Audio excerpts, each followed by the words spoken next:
दीपिका जी, मैं माफ़ी के साथ कह रहा हूँ जी। आपने शायद उनके बयान को समझा ही नहीं। अच्छा, समझा दीजिए। वो तो दिफा कर रहे हैं भारतीय जनता पार्टी की नफरत का, वो दिफा कर रहे हैं। अभी गौरव भाटिया ने लंबा चौड़ा बयान दे दिया, मदनी जी यूं हैं, मदनी जी यूं हैं। अरे आप समझो इस बात को, उन्होंने ये कहा है कि ये बीज आज और कल में नहीं बोया गया, ये तो उस वक्त से पनप रहा है। आज जो भारतीय जनता पार्टी को दोष दिया जा रहा है कि 2014 के बाद में नफरत हो रही है, नफरत आज की नहीं है। गौरव भाटिया समझ ही नहीं रहे उस बात को और उठा के लंबा चौड़ा भाषण दे दिया गौरव भाटिया ने भी। हाँ। मैं सिर्फ ये कहना चाहता हूं, देखिए, नफरत किसी भी वक्त में हो, किसी भी मुल्क में हो, किसी भी समाज में हो, किसी भी संप्रदाय में हो, नफरत बुरी है, ये तो आप मानती हैं। बिल्कुल सही। आज देखिए, आज का जो माहौल है, कल रीवा मध्य प्रदेश के अंदर एक पंडित जी ने रोहित यादव की 12 इंच की चुटिया पकड़कर उखाड़ दी, और सिर्फ उखाड़ी नहीं, ये कहा कि ये चुटिया रखने का, कथा वाचन करने का, तिलक लगाने का अधिकार सिर्फ हमें है, आपको नहीं है। आप इसको सांप्रदायिकता नहीं मानती? यूपी के अंदर एक यादव ने कथा वाचन कर दिया तो उसको पकड़ के मॉब लिंच किया गया, मारा गया उसको, और उससे कहा गया कि यादव को अधिकार नहीं कथा वाचन करने का। इसको संप्रदाय नहीं कहते आप, ये सांप्रदायिक शक्ति नहीं है, सांप्रदायिक। दूसरी बात, मैं आपको कई सारी वीडियो दिखाता हूं। रुकिए गौरव जी, लोग जो है बाकायदा भगवा झंडा लेकर ये कहते हुए जा रहे हैं, देश में रहना होगा, जय श्री राम कहना होगा, देश में रहना होगा, जय श्री राम कहना होगा। ये ताकतें, हम ये कह रहे हैं कि ये ताकतें आज पैदा नहीं हुई, ये ताकतें कांग्रेस की देन है। क्यों नहीं समझते आप इस बात को? आपने तो उठा के हमें दोष देना शुरू कर दिया। अच्छा, हम कह रहे हैं ये सारी ताकतें, ये इस तरह के जो एलिमेंट्स हैं, ये सारे कांग्रेस की देन हैं। कांग्रेस ने, मुझे याद है खूब अच्छी तरह, मुझे खूब याद है, हम जब मदरसे में पढ़ते थे तो हम क्या सुनते थे? हम ये सुनते थे कि मंदिर में गाय का गोश्त डाल दिया गया, मस्जिद में सूअर का गोश्त डाल दिया गया। ये कांग्रेस के जमाने में होता था, ये उस वक्त की पैदावार है ये सब। अच्छा, बस एक सेकंड, तो ये कह देना। ठीक है, यादव और ब्राह्मण तो आपको दिखाई दे रहे हैं, ये अजलाफ, अशराफ, सुन्नी में शिया नहीं दफनाएगा, शिया में सुन्नी नहीं दफनाया जाएगा। हाँ, इससे उसका क्या लेना देना? रुकिए, अरे चुटिया खींच देने पर आपके बड़ा दर्द हो गया आपको। जाति तो हर धर्म में है। चुटिया खींचने पर दर्द हुआ ना आपको मौलाना साहब? दर्द हिंदू का हुआ है। वहां पर शिया का दर्द जनाजा, शिया शख्स है, सुन्नी कब्रिस्तान में पहुंच गया, उसकी लाश को कब्र से बाहर निकाल के फेंक दिया।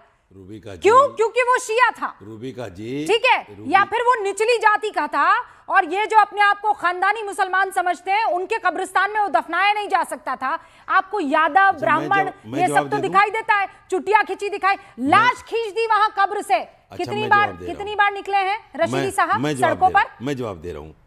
अभी 10 दिन पहले एक मुसलमान अथर नाम के लड़के को, सब्जी वाले को, घर से खींच के मॉब लिंच कर दिया गया। अभी हरिओम वाल्मीकि को यूपी के अंदर मॉब लिंच कर दिया गया, और एनसीआरबी का डाटा है कि 580 दलितों को मार दिया गया, 42 मुसलमानों को मार दिया गया, और जय श्री राम का नारा लगा। आप इसको सांप्रदायिकता नहीं मानते? आप इसको हिंसा नहीं मानते? आप इसको देश के खिलाफ बगावत नहीं मानते? एक सेकंड मौलाना साहब, अगर नहीं मानते तो कोई बात नहीं, हम खामोश रह जाते हैं। अब मैं सवाल आपसे पूछ रही हूँ, वाल्मीकि यादव, जब आप किसी की हत्या या लिंचिंग की बात करते हैं तो बकायदा ढूंढ कर लाते हैं। अच्छा, हिंदू की बात ना करें हम। रुकिए, फिर आप कहते हो कि आप सिर्फ मुसलमान। रशीदी साहब, मैं बीच में नहीं बोली। अभी गौरव भाटिया ने कहा कि सिर्फ मुसलमान की बात करते हैं। रशीदी साहब, मैं बीच में नहीं बोली। अगर मैं हिंदू की भी बात कर रहा हूं। मैंने आपकी बात सुनी, रुक जाइए। बताइए। लेकिन चाहे वो पसमानदा हो, अशराफ हो, अजलाफ हो, सुन्नी हो, शिया हो, अहमदिया हो, बोहरी हो, सैफी हो, ये सब तो मुसलमान।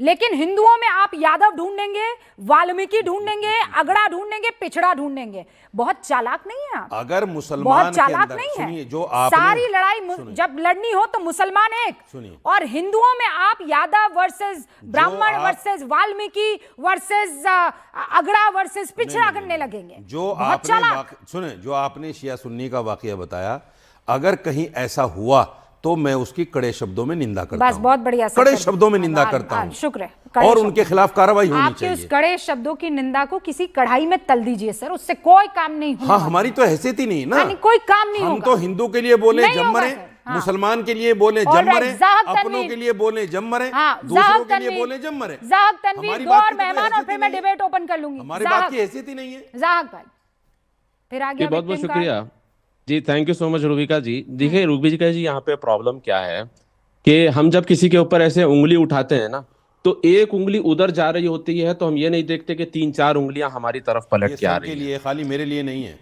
हाँ ठीक है, तो यहाँ पे मौलाना साहब जो बता रहे थे कि भाई हिंदू धर्म में ऐसा ऐसा ऐसा ऐसा है, देखिए हम जिस धर्म को मैंने फॉलो हिंदू धर्म करते का हैं, नाम ही नहीं लिया अब भाई। वो नहीं बोले बीच में। सुनिए, हाँ, सुनिए। नहीं बोले ये गलत आप। जा रहे हैं। हाँ, ठीक जी, है, मत मैंने जाइए, हिंदू भाई, धर्म का नाम गलत लिया मत क्या? जाइए। ओके, मत सुनिए, जाइए सुनिए। भाई। इनको बोलिए देखिए, हिंदू हम- धर्म का बीच में मैंने मत नाम बोलिए लिया। ना, मौलाना आप क्यों साहब। हिंदू मुसलमान वर्सेस कर रहे हैं? अरे अच्छा, आप ही ने ठीक है, किया। सुनिए, नहीं, इन्होंने किया। आपने किया। इन्होंने किया। सुनिए सुनिए शुरुआत सुनिए आप- मैंने मौलाना हिंदू साहब, धर्म पर एक लफ्ज नहीं बोला। हाँ, ठीक है, ओके, आप ज़ाहब एक भाई। लफ्ज उनके नहीं पास बोला। जो प्रॉब्लम्स हाँ, है, ठीक है। अब उनके पास जो प्रॉब्लम्स है उसको हाईलाइट कर रहे हैं। हम जिस धर्म को फॉलो करते हैं, हमारी जिम्मेदारी है कि हम उसके प्रॉब्लम्स को हाईलाइट करें, उसको ओन अप अरे तो करें। जवाब दीजिए, मैं तब ये तो नहीं बात मैं कीजिए। ये आप नहीं मैं ये नहीं बोल रहा हूँ कि दूसरों आप को हिंदू उलझाने धर्म का को काम क्यों बोलें। कर रहे हैं भाई? उलझाने का नहीं, आप जो है वॉटरबॉटरी कर रहे हैं यहाँ पे, आप जो है सिर्फ एक सिक्का उछालने की मैं कोशिश क्या कर कर रहे रहा हैं। हूं, मेरे ऊपर छोड़ दीजिए। आप अपना काम कीजिए ना। रुकिए ना मौलाना साहब, रुकिए ना। अच्छा चलिए मैं मुद्दे पे आता हूँ, मैं मुद्दे की बात करता हूँ कि मौलाना अरशद मदनी आपने साहब मान ने लिया जो कि अभी अभी तक मुद्दे पे नहीं थे आप। हाँ, ठीक है। हाँ, अच्छा ठीक है, सुनिए ठीक ना, है। सुनिए ना आगे मौलाना साहब, ये मस्जिद की कमेटी थोड़ी है कि आप बहस कर रहे हैं, थोड़ा सा सुनिए बात को हमारी। बढ़िए। रशीदी साहब, आवाज नहीं जाएगी। हाँ प्लीज। फिर आ गए आप हिंदू मुसलमान पर। रुकिए ना ज़ाहब भाई, प्लीज कंप्लीट क्विकली। जी रूबिका जी, देखिए मौलाना अरशद मदनी साहब 70-80 साल पुराना वाकया अभी दोहरा रहे हैं और कह रहे हैं कि कम्युनलिज्म जो है इंडिया के अंदर फैला है। मौलाना अरशद मदनी साहब जो है 16 अगस्त 1946 को होने वाले डायरेक्ट एक्शन डे के बारे में क्यों नहीं बात करते, जिसमें मुस्लिम लीग ने हिंदुओं का कत्ल किया था बंगाल में, और फिर जो है अक्टूबर 1947 में पाकिस्तान ने ऑपरेशन गुलमार्ग किया था और ट्राइबल्स को, मिलिशियास को वहां पे मोबिलाइज किया था, और ये सब इस्लाम के नाम पे हुआ था। हमारा इस्लाम इसमें बदनाम हुआ, हमारे इस्लाम की किताबें इसके अंदर इस्तेमाल हुई, तो कभी मौलाना अरशद मदनी साहब ने जो 70 साल पुरानी बात कही है इसके अंदर ये चीज़ें क्यों मेंशन क्यों नहीं की?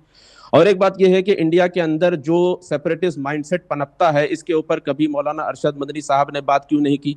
हाल ही में शमाइल नदवी साहब का एक वीडियो काफी मशहूर हुआ, जिसके अंदर वो कह रहे हैं कि कॉन्स्टिट्यूशन बाद में आता है, शरिया हमारे लिए पहले आती है। तो इस तरीके के माइंडसेट के ऊपर हमारे मौलाना साहब, हमारे अरशद मदनी साहब क्यों नहीं बात करते? ये सारा प्रॉब्लम, देखिए सारा प्रॉब्लम ये अल-फलाह को लेकर है, क्योंकि अल-फलाह अभी जो है ये प्रिवेंशन ऑफ मनी लॉन्ड्रिंग में आ चुका है। ईडी ने उसको प्रिवेंशन ऑफ मनी लॉन्ड्रिंग कर दिया है। अभी आपने रिसेंटली देखा कि 5 मुसलमानों को सुप्रीम कोर्ट ने बेल दे दी है। तो अगर इंडिया के अंदर कम्युनलिज्म होता, मुसलमानों के खिलाफ इस तरीके की चीजें होती, तो फिर ये होता ही नहीं। ऑस्ट्रेलिया टुडे की आप रिपोर्ट जाके पढ़ लीजिए, जिसके अंदर उसमें यह बताया गया है कि इंडिया में माइनॉरिटीज ही नहीं, माइनॉरिटीज के अंदर रहने वाले सब सेक्ट्स भी महफूज हैं। इंडिया के अंदर आपको शिया भी मिलेंगे, सुन्नी भी मिलेंगे, बरेलवी भी मिलेंगे, देवबंदी भी मिलेंगे, देवबंदी में हयाती भी मिलेंगे, ममाती भी मिलेंगे, अहले हदीस, सलफी, हर कोई आपको इंडिया के अंदर मिलेगा। नहीं, पर प्लीज और आप ज़ाहब भाई प्लीज 20 सेकंड्स में मुझे ये बताइए, मदनी साहब ऐसा पोस्ट क्यों करेंगे जब बिल्कुल बगल में बांग्लादेश में अल्पसंख्यकों की हत्या हो रही है, वहां ईरान में औरतें जो हैं वो अपने बुर्के से आजादी चाह रही, क्यों मदनी साहब इंडिया में सांप्रदायिकता का सर कुचलने के बातें याद दिलाएंगे? देखिए, पाकिस्तान में 1947 में 14% हिंदू थे, आज जाके 3% हो गए हैं। बांग्लादेश के अंदर 23% थे, आज जाके 9% हो गए। इंडिया में उस टाइम पे 9% मुसलमान थे, आज 18% हो गए। तो माइनॉरिटीज कहाँ पे महफूज हैं, कहाँ पे नहीं है, ये डेटा खुद बताता है, हमको बात करने की जरूरत नहीं है। All right, I think Faraz